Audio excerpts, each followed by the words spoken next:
Pressure ഷുഗറിന്റെ ആൾക്കാർ, അവർ മൂസൽ കാലിം റളിയല്ലാഹുവിന്റെ പേരിൽ ഡെയിലി ഫാത്തിഹ ഓതിയാൽ മതി, എന്നാ പ്രശ്നം തീരും. എന്നിട്ടും മാറുന്നില്ലെങ്കിൽ ഡോസ് കൂടി ഒരു ഫാത്തിഹയുണ്ട്, മുആവിയ റളിയല്ലാഹുവിന്റെ പേരിൽ ഫാത്തിഹ ഓതിയാൽ. നാടൻ കോഴിയുടെ ചെറിയ മുള്ളുണ്ടാവും, നാടൻ കോഴിയില്ലേ, അതിന്റെ ചെറിയ എല്ലില്ലേ, ചെറിയ എല്ല്, കുഞ്ഞു കുഞ്ഞു എല്ല്, അത് ചവച്ചരച്ചിറക്കിയാൽ തൈറോയിഡിന്റെ പ്രശ്നത്തിൽ ഒരൊറ്റ പെൺകുട്ടി പിന്നെ ചികിത്സിക്കേണ്ടി വരില്ല. മരുന്ന് കമ്പനിക്കാരനാണ് ഇതിന് മുട്ടായി വന്നിട്ട് വെറുതെ. ക്യാൻസർ അടക്കമുള്ള ഏത് രോഗങ്ങൾക്കും സിദ്ധൌഷധമായി ഹദീസിൽ വന്ന ഒരു ഒറ്റമൂലി, മഴവെള്ളം സംഭരിക്കുക, അതിൽ 70 തവണ വീതം ആയത്തുൽ കുർസിയും ഫാത്തിഹയും ഇഖ്ലാസും മുഅവ്വിദത്തൈനും ഓതി മന്ത്രിക്കുക.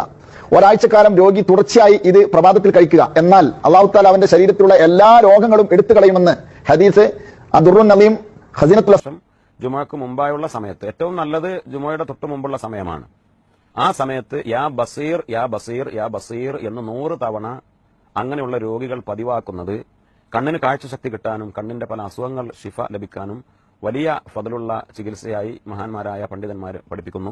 പ്രാവിന്റെ കാഷ്ടം ചുട്ട് പുകയേൽക്കുന്നത് പ്രസവത്തിനേറ്റം എളുപ്പമെന്നാണുള്ളത്. അലം നശ്റഹും അലം തറയും ഓതിയാൽ സുബീന്റെ മുമ്പുള്ള 2 റക്അത്ത് സുന്നത്തിലെ മൂലക്കുരുവിന്റെ അസുഖം ഉണ്ടാവില്ല. തൗഫീഖ് പ്രദാനം ചെയ്യട്ടെ. അത് വലിയ അയ്ബുള്ള രോഗമാണ്.